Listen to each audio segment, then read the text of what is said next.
Basic Brewing Radio is sponsored in part by the American Homebrewers Association. The American Homebrewers Association invites you to choose your own brew venture. Join for 1 year and select a complimentary brewing book from Brewers Publications. Choose from more than 60 titles to match your brewing goals. Visit homebrewersassociation.org/basicbrewing to join the American Homebrewers Association and treat your shelf to a new brewing book. Get offer details at homebrewersassociation.org/basicbrewing. That's homebrewersassociation.org/basicbrewing.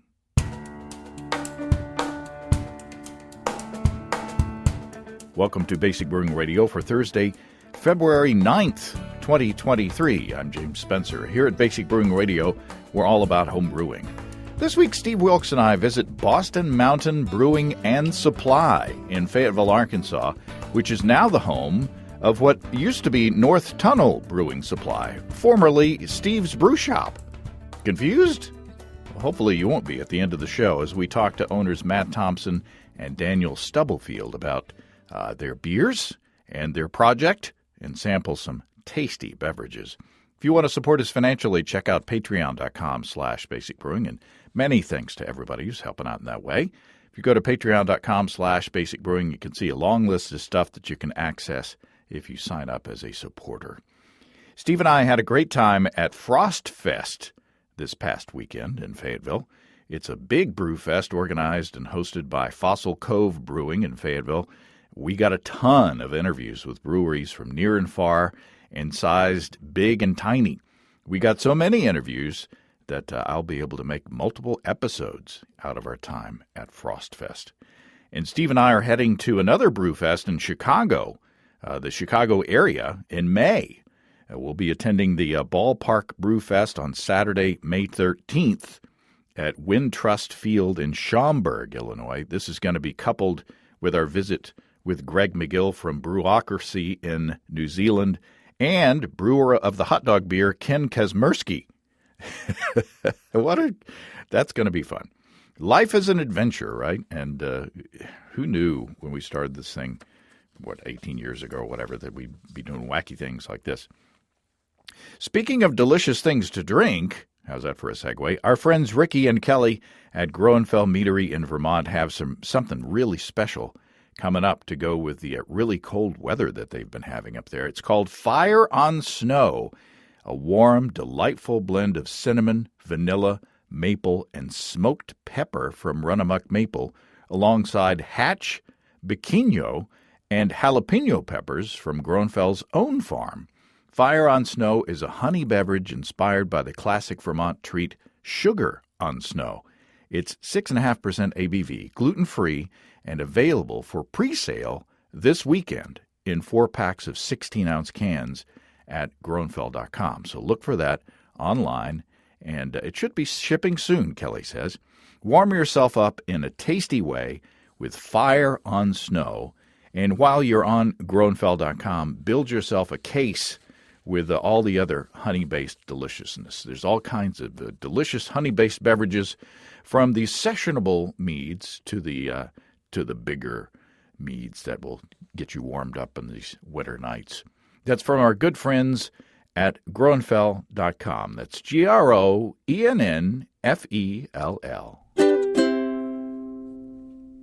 Okay, let's head on over to Boston Mountain Brewing and Supply to talk to Matt and Daniel. Steve Wilkes, we are back in a tasting room. For the first time in a long time. Since Social Project the other day.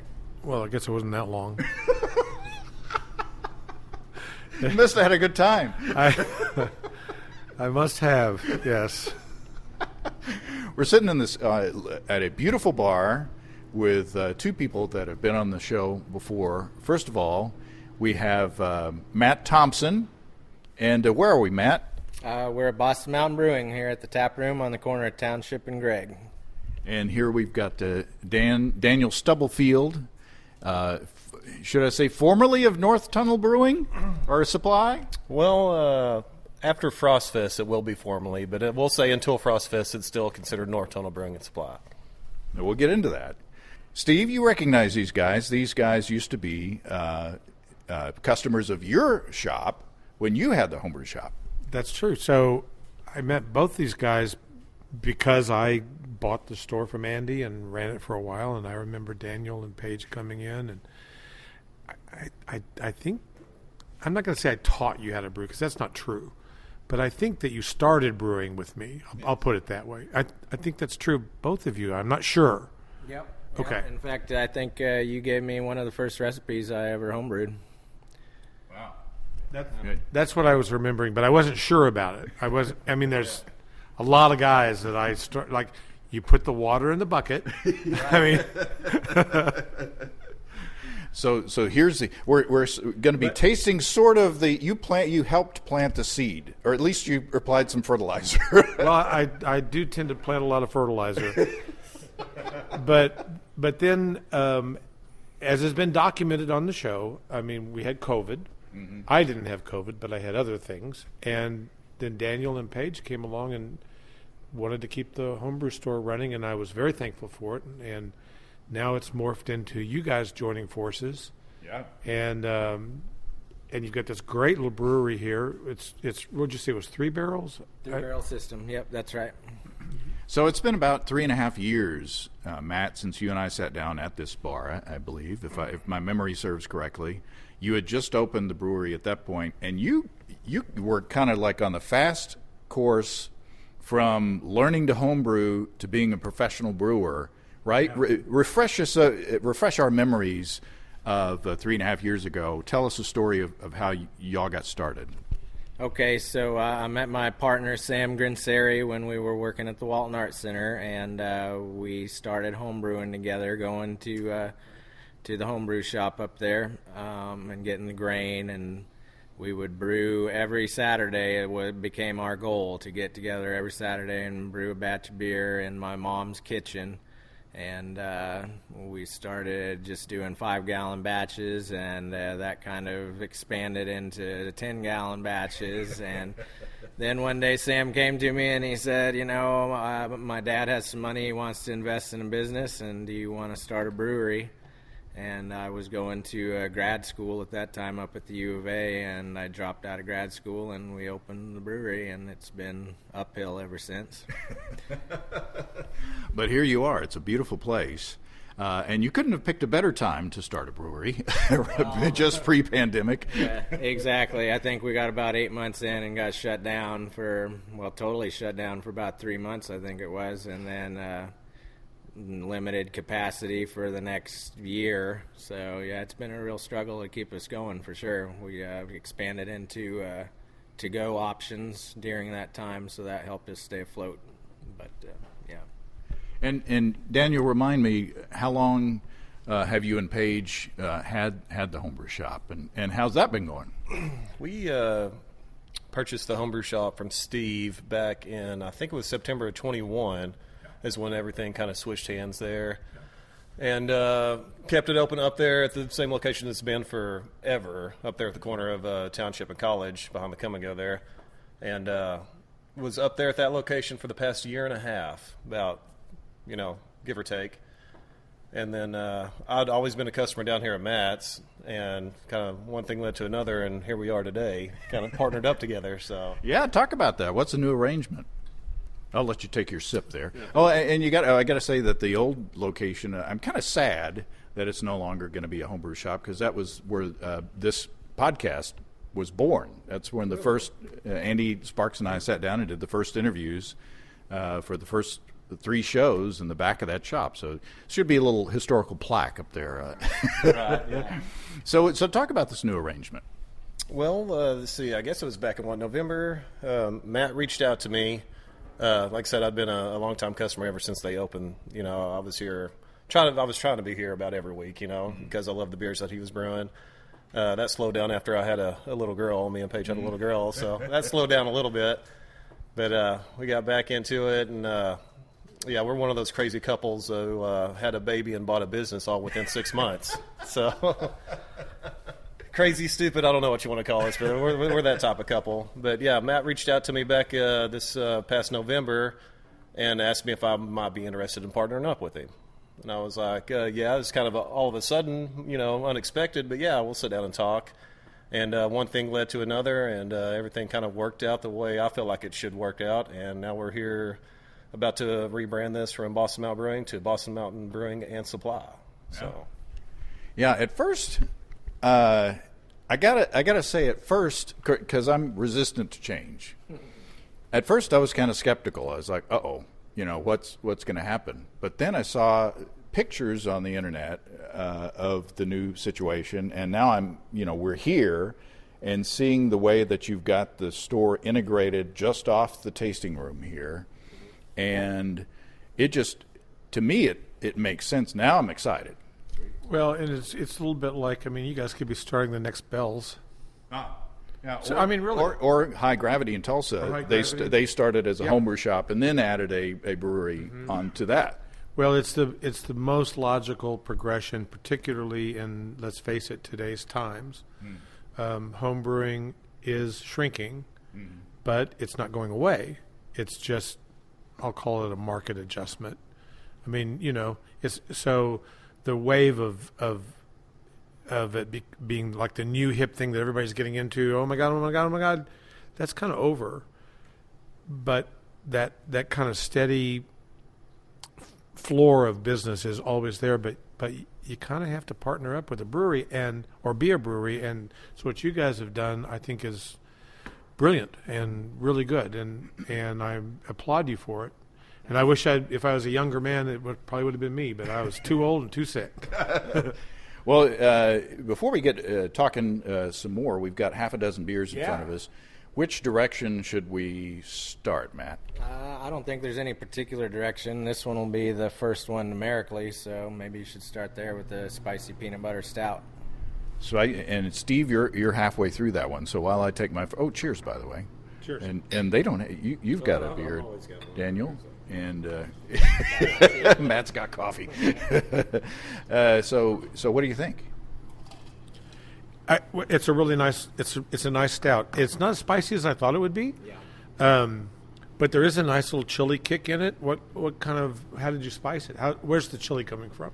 So the chili, we used a Thai chili sauce, but we also kind of supplemented that with a capsaicin extract just to kick up the heat a little bit more. Okay. Yeah. So that's where that comes from. And it's got peanut butter as well. It's got peanut butter. We added in regular creamy peanut butter at first. That didn't do the trick, so then we switched to the powdered, and that is probably what we're going to use going forward. It has a real nice aroma and doesn't get overpowering, I don't think, myself anyway. Yeah, I feel like it really helped out on the mouthfeel of it as well. Yeah. It'd make it a little bit more creamier. Yeah. And you don't get the problems with the oil from as much with the powder, with the head retention. You can see that the head retention on that one isn't as good as maybe some of the other ones, but it does pretty good job. I like it. I do too. And I'm usually not a big peanut butter beer person. This is really nice, and I think mainly because the peanuts aren't. It's not overpowering. It's not gimmicky. Yeah, I kind of am opposed to gimmick beers, and this is a really good beer that it kind of sounds gimmicky. Yeah, spicy peanut butter, but it's not. I was a little nervous starting off with it because I thought it was going to be like a milkshakey, gloppy beer to start off with, and I was kind of skeptical. But this is very drinkable, and you get the peanut butter flavor, but you also get the Thai spice. I'm glad you said it was a Thai spice because it tastes, those spices, when you get a Thai dish with peanuts or a peanut sauce, that pairs really well. And I think that it really goes well with the beer style. Is this sort of indicative of the direction that you've been going since you opened, being able to play around? I mean, you were dealing with, 3.5 barrels or 3 barrels. So you don't have as much at stake as if you were brewing 25 barrels. So you can kind of afford to be more experimental. Absolutely, yeah. Everybody always asks me if I brew small batches, like 5-gallon batches, before I do a new beer, and I never do. I think that regardless of how it turns out. It may not be exactly what I want, but it's going to be drinkable, and it's probably going to be good too. So I think I've dumped down maybe 2 batches since I started working here that I just thought were intolerable. So, and you've got a dozen things on tap, which is wonderful. So, are you going to let Daniel have a hand in developing recipes, or do you welcome that? Oh yeah, absolutely. We're brewing one of Daniel's recipes today. Actually, we got a hazy IPA going on back there. He'd probably tell you a little bit more about it. Is it the first one that's hit the board up here, or have you done a hazy before? We've done hazies before. We've done a milkshake, I think, once before too. But yeah, this will be one of the few that we've had up there. Gotcha. Yeah. So what's it like brewing on a bigger boy system? You're right. It is a big boy system compared to what I'm used to, because right before all this, collaboration and getting together, the brew side and supply side, I was brewing on a 5-gallon claw hammer system, and right before I come down here, I just got a 10-gallon in, a 20-gallon to where I could do 10-gallon batches at a time. And so, yeah, it's a little bit different. I mean, I'm used to working on electric systems and stuff like that. Our system back there is an all-electric system. But the process is the same, but it's also a learning curve going from small to me, this is huge batches for me, Yeah. What's the biggest challenge? Like I said, the process is still the same. The biggest challenge is just upscaling for me right now. There is a lot of math in it. I never thought out of high school I'd use a lot of math or chemistry at that. But I've been reasonably good at math. The chemistry part, they make it pretty much easy for you now. But I would say those two are kind of the challenges right now, and just, upscaling recipes, going from 5 gallons to 3 barrels, And timing, I'm sure that 3 barrels, unless you got a hell of a system back there, 3 barrels takes a little longer to warm up and come to a boil. We can knock out a full batch in 8 hours still on this one. Yeah. So, wow. Of course, there's a lot of preparation the day before. We make sure our water's at temperature for mash in the next day and things like that. So, time management. Very much. I want to ask some serious questions, but I'm also curious now. My palate is wet. I've been doing moist January, so having a beer is a fun thing. What's this one? This will be the roasted jalapeno rye IPA. Oh, I'm looking forward to this one. So while we're sipping on this beer, I'm gonna get kind of serious. We went to HomebrewCon and in Pittsburgh this past year, and talked to an industry representative. I won't say which company he worked for, but a big company involved in both professional and home brewing. And he said that on their homebrew side of the business, and it wasn't a yeast business, on their homebrew side of the business. You'll identify him soon enough. If I keep talking. What else wasn't it?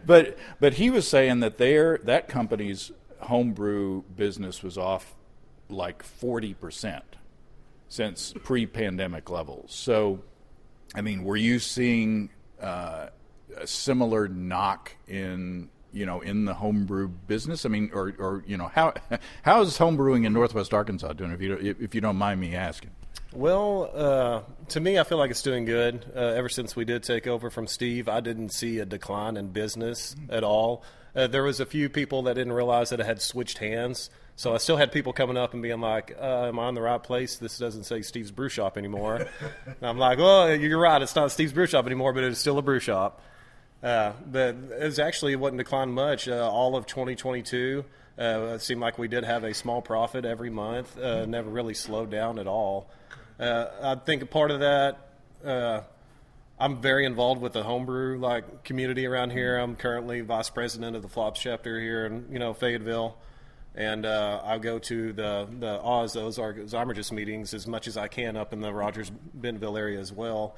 And I think me just kind of keeping that base with our customers on the supply side does help out a lot in that sense of aspect on that. And just going out, I only did about 3 or 4 homebrew festivals last year before all this started. and did really well at those. And I think that also helped out getting the name out there and also getting people to come in and just, say hi. You don't have to buy anything. Come in and just talk beer with me, Yeah, you won some awards. Yeah, I don't like tooting my own horn or anything like that. I won a couple last year. I won the Jack Award last year at Solemn Springs, the homebrew Jack showcase. McAuliffe? Yeah, Jack McAuliffe Award. They call it just the Jack, which I've actually got it right over here in this room. So out for display, yeah. And then the other competition I did last year was Coors' first annual Heat Wave competition. Oh. We went and did that, got second place on that. And then I did one that's been going around for a while that Tom Maddock has been running forever, the Brewtober Beer and Chili Festival. And we took first place on non-traditional beer and People's Choice, got the green jacket last year at that. Wow. So. Wow. What were the beers? Good question. Yes, that is a good question. I brought, which of course everybody gives me some I'll just say crap for it, but I showed up last year. Yeah, I showed up last year with 8 different beers. They were not all mine. Everybody, since I had a couple of people that brew with me, everybody has like a brewing partner. And so between me and my brewing partner, he brought 4 beers and I brought 4 beers, but we brew under the North Tunnel name, as a collective. But we brought, I think the first place, not traditional, I brewed we'll just call it an Imperial Hefeweizen, but I flavored it like a Bananas Foster beer. Oh, nice. Yeah, so it was 11% Bananas Foster Hefeweizen. So like a wheat wine almost. Yeah, pretty much. But it was had that cinnamon, caramel flavors to it. I threw vanilla beans in there. Oh, wow. And I used, I think, like 5 pounds of marshmallows in it as well to get that real creamy vanilla. Wow. Did that. Took a Pink Starburst IPA. First time brewing one of those. Actually threw 3 pounds of Pink Starburst into that beer to make that beer. Did a Mango Milkshake IPA. And I'm trying to think of the other one. I think we did just a regular stout. Wow. Just to have a stout. So you definitely conformed to all the Reinheitsgebot laws. Yes, yeah. Right. Yeah. I will not lie. I did use water, yeast, hops, and barley was in each of the beers. Reinheitsgebot Plus. It's comforting. So what do you think of this pepper beer? I've had 2 samples and I can't talk. I like it very much. I kind of mouthed Matt about it. It's excellent beer. Mm-hmm. The hops are in line. That's a tricky thing to get, to get the hops and the chilies lined up so that they don't overpower each other, and the beer doesn't do that. The rye is nice little kick from the rye in there, which I think complements the jalapeno flavor. Mm-hmm. But again, the trick is that the rye spice and the jalapeno spice can compete, and he's managed to brew this in a way that it's all in balance with itself, and that is important to me. And also the hops in there as well. Yeah. Mine's gone. It's great. It's a great beer. Yeah, that was real good. That's another one that I could have, a whole pint of and not be sad about. Oh, absolutely. Yeah, I definitely drink a lot of that. So talk about that recipe. So that recipe, I wanted to brew a rye IPA, and I was sitting around trying to decide what would go well with the rye, and so pepper popped into my mind, and so I built the base with the rye and the barley, and then I took, I think it was about 20 pounds of jalapeno pepper, and just barbecued them until they were black, and pureed them up. And I did not peel the skins. I took the ends off of them. And on my first batch, I de-seeded about half of them. I blackened them up, pureed them, sterilized with vodka, and then just kind of cold steeped them in the beer after it had done primary. And, that's the result right there. It's nice. It's got a nice, there's a bit of a jalapeno flavor in there, as well as the heat. You get, some of the actual pepper, which is good. It's not just like a, capsaicin bomb. Yeah, right. It has a flavor of the chili, right, not just the heat. And the heat is appropriate.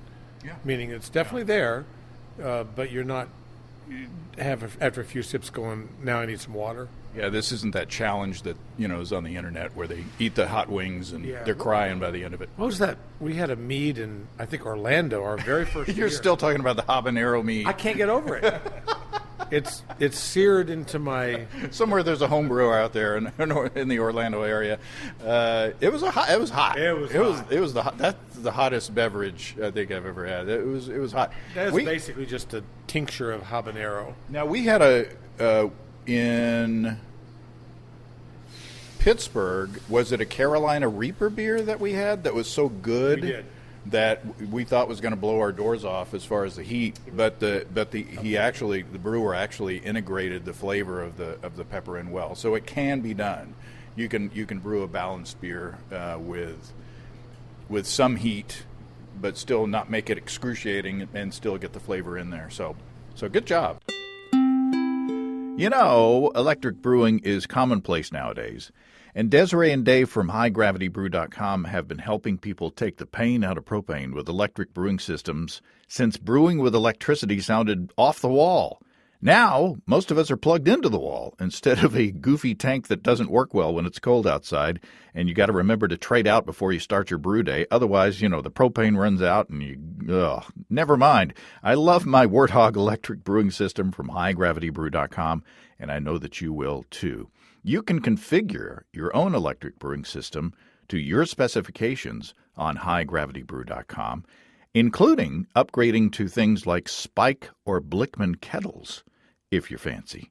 And whether you brew in a single vessel like me or want to go more traditional with a recirculating 2 or 3 vessel system, HighGravityBrew.com has you covered. And if you use the code EBC75BB, that's EBC75BB, you can save $75 off your Warthog electric gear purchase. Check out all the great electric gear at family-owned and operated HighGravityBrew.com. That's HighGravityBrew.com. So are peppers on the menu a lot? No, those are the only two that I've got planned for spicy anyway. This next one is our Barbarous IPA, and that's named only because I use Imperial Barbarian yeast in it. Oh. Yeah, so I think Centennial, Chinook, Cascade, and Galena were the hops that I used in that one. It's just a basic kind of West Coast citrusy style IPA. Yeah, so nice. I was expected to be blown away by bitterness with the name like Barbarous, but it's not. The flavor to me is it is definitely West Coast, but there's definitely a New England. There's a lot of fruit in there as well. Yeah. I guess you could always market it as a Midwest IPA. Yeah, there you go. There we go. Not an Arkansas IPA. Right. There you go. Yeah. Just own it. So talk about your hopping strategy.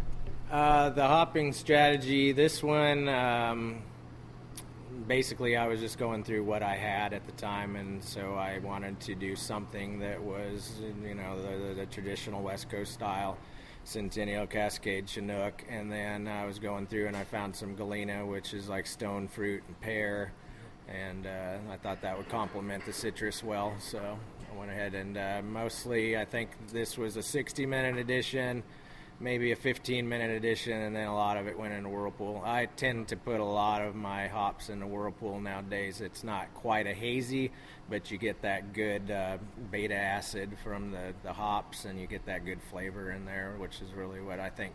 I think that's what people like about the hazies, and I'm not good at brewing beer that stays hazy. So I try to like kind of accommodate that by doing it that way. So no dry hops? Not in this one, no. Wow, that's amazing. There's a ton of hop flavor. So being a smaller system, is it to your advantage when you're hopping during the Whirlpool? In other words, when you're hopping during the Whirlpool with a 25 barrel system, say, it's going to take a whole lot longer for that wort to cool down. Right. So I assume it's a shorter cool down period since you got a smaller volume. Does that make any sense? Does that enter into the equation? Can homebrewers take that strategy of hopping, post boil and use it? I think that for me, I just work with what my system accommodates. I mean, like I'll shut the heat off, I'll start the whirlpool, it'll drop down to about 200 degrees pretty quickly, and then I'll add in my dry hops at that point usually, and I'll leave them in there pretty much the entire run until the transfer is done. So yeah, I mean, there's a lot of debate on what's the best way to do the whirlpooling, and when I take them out at certain times and get it down to certain temperatures and that kind of stuff, but I just kind of keep it simple, stupid, and so far, unless I'm going for a specific style, it works out pretty well. Well, I think it's dang good.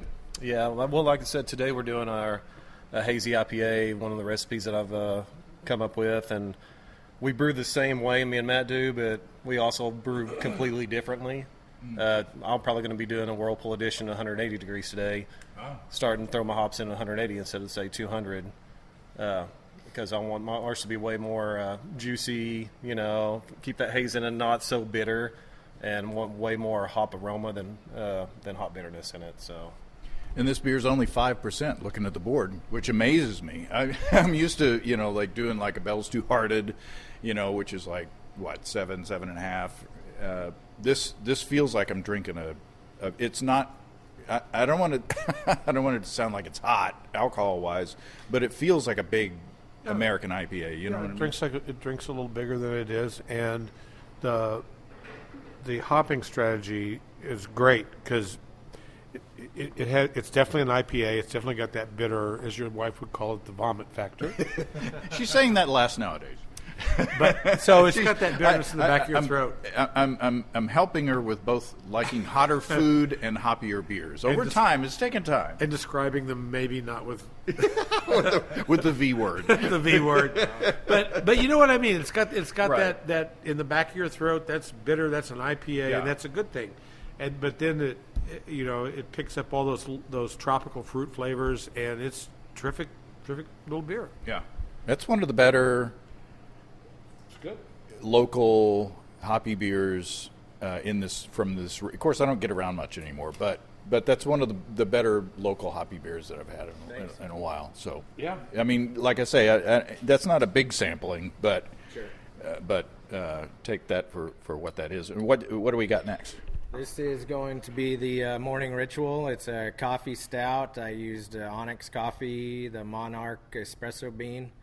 And this beer is just one of my basic stout recipes, and I crushed up the coffee beans and added them in around 40 degrees. So basically cold brewed them in the beer. Oh. And I find that reduces the bitterness from the coffee beans quite a bit, but it imparts that flavor really well. So it's delicious. Steve's taken his first sip.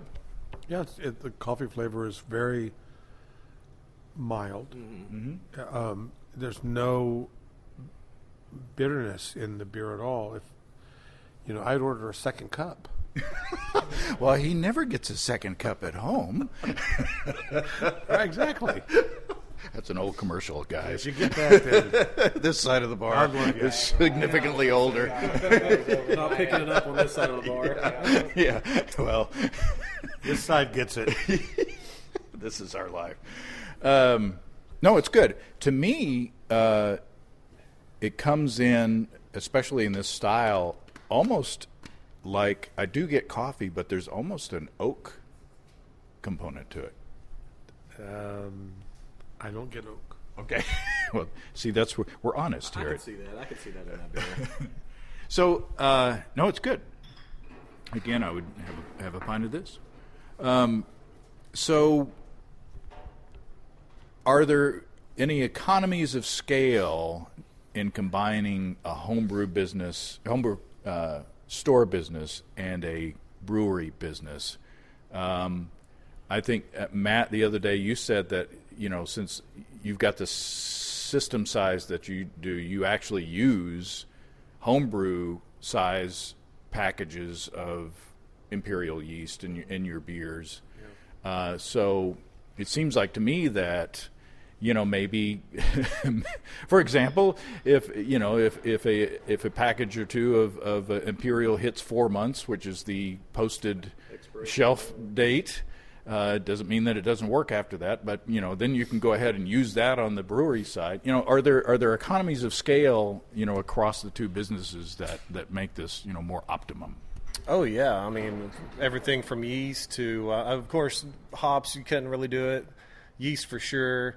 And there's all kinds of things that we carry on the supply side that we do. Like if Matt needs something that he might not have back there in a small quantity of, it's easily accessible, to go in there and grab it. But yeah, we've that's why, telling some secrets. A lot of the yeast that we've been using, or the Imperial yeast that's been, a couple of months out of date, we build a starter on it, and they run like amazing, blowing sanitizer out of our buckets from the fermenter. Just I just did a webinar a couple weeks ago with the local homebrew club with Imperial yeast. Talked to Nina, and that was one of my questions to her was, why is it set at 4 months when we've used multiple different styles of yeast, 6, 8 months, almost a year out of date, and they work just fine, if you throw a starter together. But she definitely had a great answer for me for that, which is they did lots of different scientific studies, and to base through all of their yeast strains, that was kind of the cutoff mark is 4 months. They couldn't guarantee every strain after 4 months, but like 90% of them they can. So,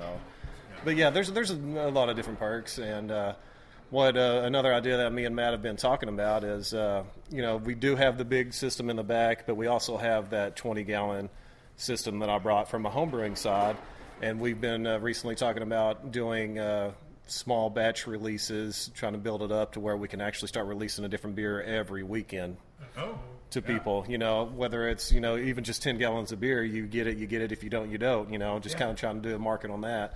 So definitely the economy on the homebrew side with the brewery, that's definitely going to help out a lot too, because you have those small packages and not having to buy 10, 15, 20 pounds of hops when you can just buy them in ounce packages as well. Well, it seems like on the grain side it might work a little better because you're buying grain in bulk for the brewery, and you can have a bunch of like Pilsner malt or two-row or whatever back there, and if you need some for the homebrew side, it's just you just drag a bag over. I mean, if you'd ever been into Steve's shop, and when I took over, we had a room designated just for grain, so we turned Matt's grain room into like a double grain room. We've got grain stacked to up to a 10-foot ceiling on some shelves, and got bins all back there everywhere. I would say we probably have one of the largest selection of grains in the area right now. We've got, I don't know how many grains, I haven't even counted them yet, along with hops. I didn't realize how many different varieties of hops I had until we moved down here to this location, which went from about 1,300 square foot up there to about, 120 square foot down here. And then you realize how much stuff you had in an area. But we're running out of room for hops, I've just noticed as well. So. So thinking back when you owned this store, Steve, I mean, what are your top thoughts on this relationship?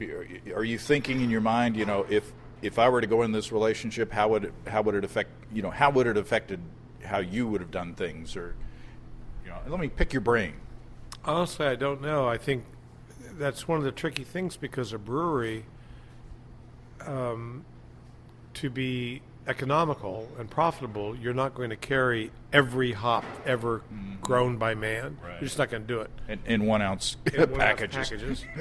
But as a homebrew store, you kind of have to do that, because a customer comes in and they want, I don't know, Matoika or Galaxy, which aren't all that unique, but, somewhat harder to get, we'll call it that. And you kind of have to have it, because otherwise they're going to go online and buy it. They're going to buy it from somebody. And while they're getting that, they're going to get everything else. Exactly. So for me, and please jump in here, but for me, one of the trickiest parts of running a homebrew store, an LH, what do they call them? Local homebrew store? LHBS.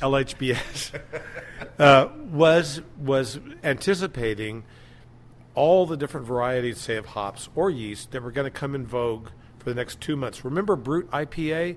How long did that last? Yeah. And yet about 10 minutes. For about 10 minutes. And yet for about 10 minutes, I had to have all the stuff to make a Brute IPA, or I lost business. Yeah, enzymes and all that. Enzymes and yeah. And so you had to try to be ahead of that curve, which was very difficult to do. And so I don't know. I don't even know where I'm just kind of rambling, but those were the challenges that I felt with that, as opposed to a brewery where I would say, like we're going to use Breeze, or we're going to use Wireman, and we're going to use these 3 grains, and this is our house yeast. I don't care what we're brewing. This is our house yeast. These are our house hops, and it's much more manageable if you decide to run your business that way. I'm not saying that you do, but that's a more efficient way. But a homebrew shop, a retail shop, can't do that because your customers are going to drive that, and you got to be ready for that brewed IPA or mango whatever, and you got to have the stuff. To jump in there, he's extremely right. From taking over from him, doing the same thing. There's some things that whenever we decided to move from where we were, the location down here, to the brewery, there was some things that we hadn't sold in a year, and the first week we come down here, people were down here asking for those items, and you just don't know what's coming next. We'll have a huge supply of something that sits on the shelf for 6 months, and then in 1 week you'll sell it all. Yeah. And it's very hard. It's hard to keep up with. I remember buying gadgets. So I'm not a gadget brewer, but I would buy what's a spunding valve? I think I'll buy 4 spunding valves because I don't even know what they are, but I'm going to buy one. And sure enough, you'd buy 4 spunding valves, and then 3 guys that come in and buy them the next week. There are guys listening, or people listening that are playing the Spunding Valve drinking game. Spunding Valve. Now they've got to drink a whole pint. Yeah, well, it's crazy. Right before we come down here, I guess it was October, I had Carboys sitting on the shelf for a while. And I noticed, recently in the homebrew world, people are kind of steering away from glass because of how dangerous it can be. Yeah. It can easily burst on you. Yeah. And then in 1 week, we sold out of all of our Carboys and had people still coming in looking for glass Carboys. Wow. And I try to let them know, I'm like, we do have these plastic, PE Carboys and Fur Monsters and stuff like that. They're way more safe. But you get a big mixture of clients. You get everybody that makes their own homemade beer. You got people that make their own homemade wine, cider. A lot of the people don't want to use, say, plastic buckets for wine. They'd rather use a glass carboy. So it is hard to keep up with that supply and figuring out, like Steve said, what's the next big thing that's going to come up and what you need. So, and there are people that come in and buy a lot of corn and distiller's yeast for whatever they use that for, or 50-pound bags of wheat. Yeah, and tractor fuel. Yeah, right. Home experiments. I'm halfway through this beer. What have I got? Yeah. So this is a Juniper IPA. It's just basic IPA base, probably some 2-row, some crystal malt, and then I dry hopped it with juniper berries.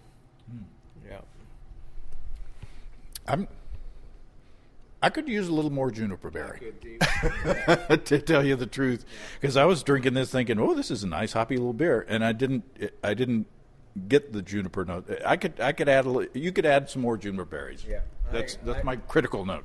I agree. It's my first attempt at this, and I think I put 2.5 pounds of juniper berries in there, and I probably go 5 on the next one at least. I mean, it's a good beer.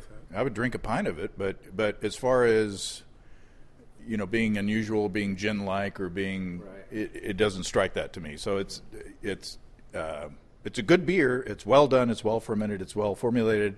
It's just not as novel as I think you were shooting for, but it's good. Well, it's definitely it's just a good IPA. Mm-hmm. That's how I think of it, and I wouldn't have known there was juniper in it. Yeah. But it definitely has that kind of herbally. I mean, it's there, but I wouldn't have known that if if I didn't know what was in it. That said, like James said, it's a perfectly good beer. It's a real. I was thinking back to the other IPA that we had. This is less fruity. It's a little less sweet. It's a little more pronounced. There's a little bit more of that back of the throat bitterness. Mm-hmm. It's more of a traditional IPA. Yeah, I was gonna say more traditional, more grown up. Right. I mean, like I drink IPAs. You drink this beer. Yeah.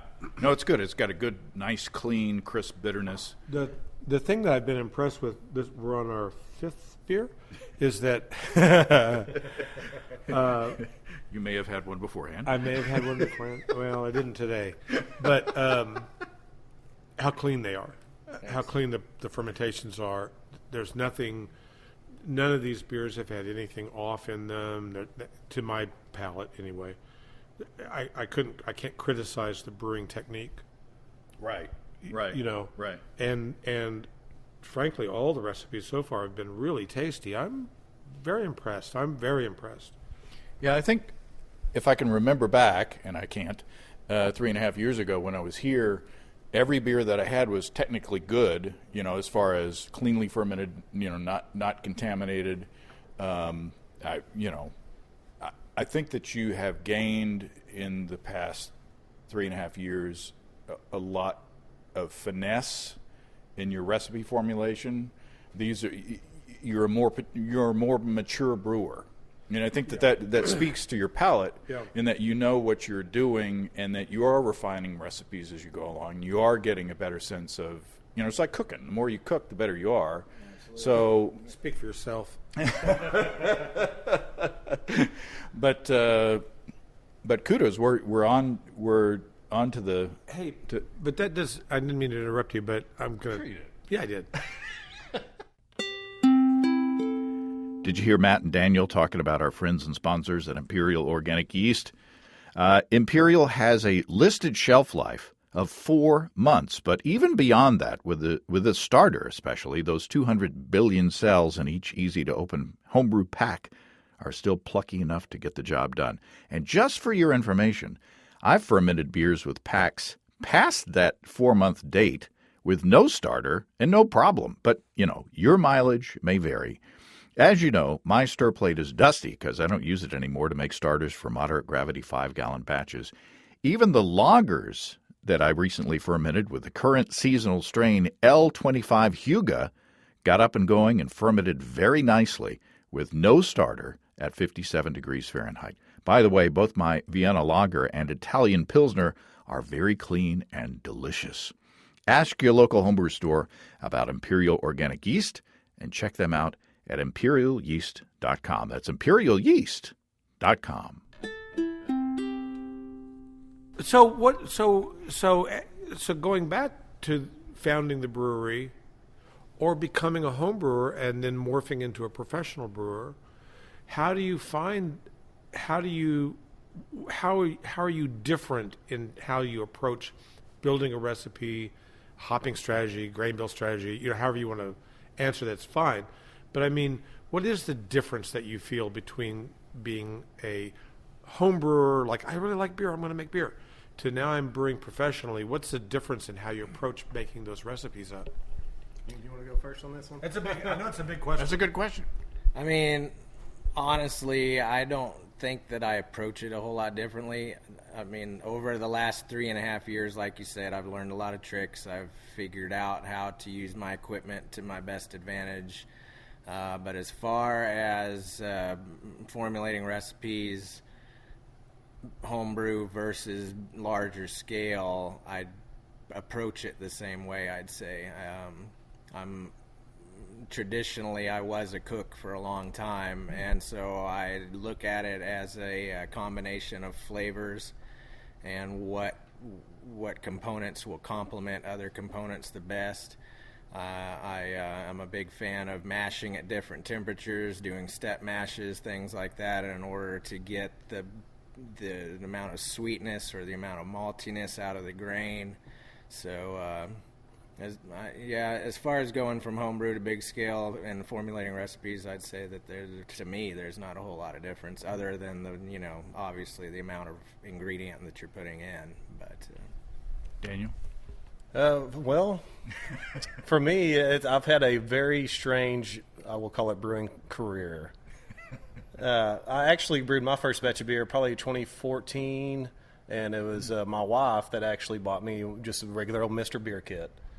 Good Paige. Yeah, good for Paige. Yeah, I know. And she's actually pushed me through all this. She actually was the one when Steve come in buying some ingredients from Steve, and he was talking to me about, hey, I hate to let you know this, but I'm going to, probably end up selling the shop. And me being me, I was like, man, that stinks. I love coming here. I love getting my stuff here. And I went home and told Paige about it. And Of course, my lovely wife, love you, Paige. She goes, "Hey, dummy, he might have been pitching you to see if you might be interested in purchasing the brew shop." And I was like, He's asking you out. right? And literally, it was right over my head. I was like, because at the time, I was actually working at a brewery down in Ozark, Arkansas called Oxman Brewing. That's right. Yeah, so my homebrew career was only about, I call it a career, a couple of years. I brewed at home maybe 6-10 batches a year. And then a friend of mine signed me up for a homebrew competition without telling me. He goes, "I love your beers. I think you can do real well at it." And we went, and I did good at it. And from there, the switch was turned on, and I just started going. And long story short, that competition I went to was thrown by Oxman Brewing Company down in Ozark, Arkansas. I got second place at that, and I come in 6 months later and was talking to them, trying their beers, and they asked me if I wanted to come in and brew a beer with them, and I accepted, went in there and brewed a beer with them. One thing led to another, and I worked there for almost 2 years. Wow. As one of their I apologize. I'd forgotten about your experience down there. Yeah, oh, no, that's no worry. So I've had a little bit of commercial experience down there, but we were actually only doing one barrel batches down there, so smaller than what we were doing here. Okay. And then after we took over the home brew store, I quit brewing, I guess you would say pro brewing or commercially brewing down there, and went right back into home brewing because that's the best way to get with your customers is stay with the home brewers, know what they want, know what they need. And once I got back into doing it there, it wasn't really a decision. I've noticed that if you're going to do competitions, if you're going to brew beer, you kind of want to know what other people like instead of what you like. When it comes to it, Right. I would still brew the beers that I like to brew. I like IPAs. I've jumped on that haze craze. I do IPAs, but I'd also do different style of beers. I would do beers that you wouldn't think of, like a Pink Starburst IPA or a Banana Foster's beer. You're right up our alley. Yeah, and realize that that's really what the consumer or a customer or even at a homebrew festival, it piques people's interest in, I've never heard of that, I have to try it. And so I've kind of come into this side of the pro brewing again with that same mentality. Yeah, I love doing IPAs. I like doing milkshakes and stuff. But I also, whenever I'm here behind the bar serving people or talking to them about it, I ask them, "Hey, what would you like to see on the board?" Kind of getting that general consensus. If we can do it, we'll do it for you, because it seems like if you just stay connected with your customers, you're going to be successful in brewing. So that's kind of the way I look at it now. Instead of just, wanting to go back there and be like, what, we're going to do this because this is what I want. I kind of don't look at it that way. So, Well, somebody's got to buy the beer. Somebody's going to want to buy the beer. Can't drink it all by myself, James. One can try. Right? No, this is. I got to think that I'm even more energized by this partnership. I mean, you got to think that people are going to come into Boston Mountain looking for a beer and seeing homebrew ingredients and saying, I've been thinking about brewing my own beer. You got to think that people like me will come in for homebrew ingredients and say, well, while I'm here, I'll have a beer and then buy some more homebrew ingredients. Yeah. And I got to say that I'm glad that you haven't seen the dip that industry representative spoke of. I haven't seen in our numbers, our download numbers, our listener numbers. I haven't seen that dip as well. So there's a solid base out there of people who are brewing and continue to brew. Absolutely, and that will always be. And it's just that the low-hanging fruit of it being a craze, the novelty brew. The novelty, that's probably not there anymore. For one thing, there's a neighborhood bar. You can't swing a dead cat without hitting good beer nowadays. Yeah, well, yeah. And that wasn't the case. When you and I started brewing, as opposed to these youngsters. In our day, we wore an onion on our belt. That was a fashion. It was a fashion in Shelbyville. But at any rate, when we started brewing, the craft beer that was available was Red Dog, Pete's Wicked. It was Killian's Red. Killian's Red was exotic. Zima. Yeah, right. A cold, refreshing Zima. All right, we're on the last beer, Matt. Bring us home. What do we got here? Okay, this is the India Pale Lager. Just a IPA. I put a lot of New Zealand hops into this one. a lot of Whirlpool addition into this one as well, and then I lagered it for about 3 months on. Yeah, so. Wow. How do you lager That's a beer nice. That's a long time. You got to stay away from the beer for 3 Well, months. I know, but if you're at a it's beautiful and clear. Commercial brewery to hang on to a beer for 3 months. The reason that 20-year-old Scotch costs so damn much is because they had to store it for 20 years. It's not because it's all that much better. It's just old. Are we more expensive? Yes, that's why it costs a lot. It's good.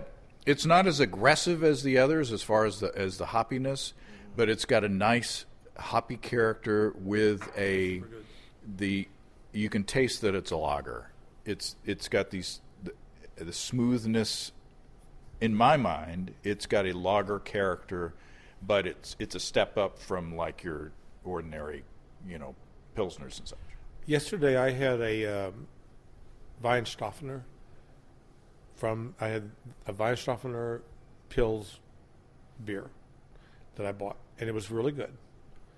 I like this better because it has a little. The Weihenstoffener was an excellent beer. Nothing, I cannot fault it at all. It's not. I'm not picking it apart, but this has a little bit more oomph for my American palate. Maybe, I don't know. So it's got a little bit more backbone to it, and I like that. And otherwise, it's not that much different beer. In other words, I got a lot of graininess from the Weihenstoffener. I get a lot of graininess from this beer, which I really like that. I like to drink beer that tastes like grain. It has that grain component. And it's got enough hop background in this beer that is more appealing to me than the Weihenstoffener, which I thought was a little flaccid. We'll just leave that there. We'll just leave that there. There is a little bit of it. Talk about the grain bill, because it's a little, and this is not a negative note, but it's a teeny tiny bit corny in the way that my cream ale is more corny than that, but there's a little of that. I can't remember. I've had 6 samples now. But there's a little bit of the corniness that's appropriate for like a pilsner or a lager. Yes, there is. I was going to say I've only had a junior sample, and this is a BR 549 beer. That's right. You got that one. There is a little corniness, and it is good. Yeah, it's appropriate. Yes. So, is there any corn in the beer? Nope, no corn in the beer. I can't remember exactly what the build is. I'd have to pull it up. But it's primarily Pilsner, I know that, and I usually add a little bit of Crystal, something like around 10 or 20, Love Bond. So if you're getting corny, it's probably an off flavor of some sort, I would imagine. No. But a little bit of that, is it diacetyl?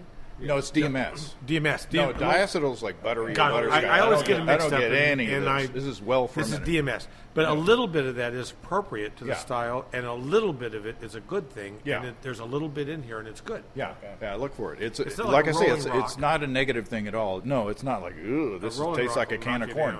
down. This is not like a can of corn. This is like one kernel of corn in a stew. It's just. I think I'm sensitive to it, and I like it. I brew with corn with my cream ale, and I like that corny taste. So that's not a knock at all. In fact, if I were to have a pint after this, maybe I would have that, because it was a nice, refreshing. Is there a challenge to, if you're going to brew like a hoppy beer and lager it for 30 days? What? 3 months? Yeah. Okay. How does it evolve over that time, and how do you have to plan for that? Well, it's a real delicate beer, so you got to worry about infection. That's probably the thing that I worry about the most. But I just try to keep it closed off. I keep it carbonated for that amount of time too. But as far as the hopping strategy, as far as the hopping strategy, that's another hot debate. A lot of people say that the hop quality will fall off after a certain amount of time, and that IPAs are served fresh for a reason. I haven't really seen that a whole lot. I mean, I'm a big proponent of aging beer. I think beer that is aged well is incredibly better than beer that is not, I mean, the stouts that I make 3, 4, 5 months is not uncommon for me. Wow. I mean, I have 8 fermenters back there, so I can maintain production. I've got a lot of quick turnaround beers. The Hefeweizen takes me about 3 weeks to make. It's real quick beer, stuff like that. And some of these IPAs that I'll shove out pretty quickly as well. But anything that I lager, anything stout-wise, darker beers, they just get so much better if you leave them in the tank for a little while, at a cold temperature anyway. Is my experience. Yeah, I think our oldest beer we've got would be over here in the barrel, won't it? It's probably pushing 5 months old right now. Yeah, we got an Imperial Barrel-Aged Stout. We've added cacao nibs, vanilla, I think that lactose. Yeah. And we've aged that out for about 4 months now. We're releasing that on the 3rd in bottles. Oh, yeah, that'll be our first. That's coming Friday, so that's our first. I guess Boston Mountain is a barrel-aged project, isn't it? Yeah. Yep, that'll be our first barrel-aged project. We're pretty excited about that. Nice oaky vanilla, little hint of chocolate. It came out at about 11%. So, yeah, it's a real nice beer if you like imperial stouts like that. Yeah, we're going to have that, on tap and in bottles. We'll have it on tap as well. Yeah, we're doing the bottle release and have it on tap for people to try it on tap. And you going to be at Frost Fest on the 4th? We're debating on taking that to Frost Fest. Steve and I are going to be at Frost Fest. Yeah, all right. Now, we're going to do, Matt has a great coconut porter. Before I ever jumped on board over here, he has a very good coconut porter. He just threw some, how many pounds of coconut did you throw on that this morning? I put 25 in. Yeah. What size? 3-barrel batch. Yeah, 25 pounds, 3-barrel batch, roasted, chipped coconut, non-sweetened. And I may kick that up to 50 before we're done with it, 50 pounds. Yeah. Yeah. Wow. And the crazy thing about it is it's not overpowering on the coconut with that porter. It has that, everybody's palate's different. Right. But to me, it's just right there right in the middle on the coconut. You get a good flavor of coconut on the back end. You get that porter, and to me, it's a great beer. I think it's going to be one that we're going to put out for distribution as well. We haven't said anything about that. Sorry if I let that out. Well, that's all right. We're gearing up for restaurant distribution. So we started that last week, calling around, kind of setting up meetings, doing some tastings and things like that. So we're open to get into the Fayetteville and maybe Springdale area to start with and see how that goes and how we can balance production with distribution. But, going back to the coconut porter, that's if we had like a flagship beer that people hear about or try elsewhere and come here specifically for, that's probably the one. It's a pretty popular beer. Oh, wow. Yeah, we snuck one up to the latest Brewers Guild tap takeover there at Fossil Cove. Ran up there and dropped off a quick keg of that coconut porter. Seemed to do very well. Everybody seemed to enjoy it. Wow. Well, sounds like a cliffhanger. We got tune in next time. Hopefully, it won't be another 3.5 years till we're back here again talking to y'all. Yeah. But best of luck on the partnership. I got a good feeling about this. And selfishly, because this is my local homebrew shop. I'm rooting for you guys to turn to do 1 and 1 equals 5, and good things are coming. Thanks everybody, and this has been a lot of fun. And I'm thank you, Steve, for coming along. And we didn't think Steve was going to make it, but he had a cancellation, so he's here. Hey, I am very glad to see you, Steve. I really am. It's been a while, and I've had people come in even yesterday saying, "How's Steve doing? Have you talked to Steve?" I was like, I haven't talked to him in a while, but the last I heard, he was doing very well. So let him know. I think is the house finished now, Steve? Okay. No, Okay. All right, we're definitely off the track. No, we're definitely off the track. I'm trying to close down here, Daniel. Sorry, but yeah, it was really good to see Steve. I'm putting the podcast chairs on the podcast table. I'm trying to shut out. I'm marrying the ketchups. Well, I'm trying to get you guys out the door. Yeah, you said that Steve might not be able to make today, so I was really pleased to see Steve come in. So that's all I was trying to say. All right, no, I'm kidding you, Daniel. Thank you, sir, and thank you, Matt. Absolutely. Thanks for coming. Good to see you guys. Well, thanks again to Matt and Daniel. What a great time Steve and I had there. Best of luck to them, and of course Paige, everybody else at Boston Mountain Brewing and Supply. I think you can still find them at stevesbrewshop.com, as well as their newer domains. If you have brewing questions, show suggestions, or just want to say howdy, write to james@basicbrewing.com or just fill out the contact form on basicbrewing.com. And please don't forget to tell us where you're from. Check out our mobile-friendly shop at basicbrewingshop.com. Thanks to everybody supporting us through our Patreon page. Special goodies coming your way. Check that out at patreon.com/basicbrewing. So until next time, until then, thanks for listening, everybody. I'm James Spencer. Production help for Basic Brewing Radio and our website is provided by Kelly Dodson. Basic Brewing Radio is a production of Active Voicing. We'll talk to you next time, everybody. In the meantime, stay well and stay tuned. So long.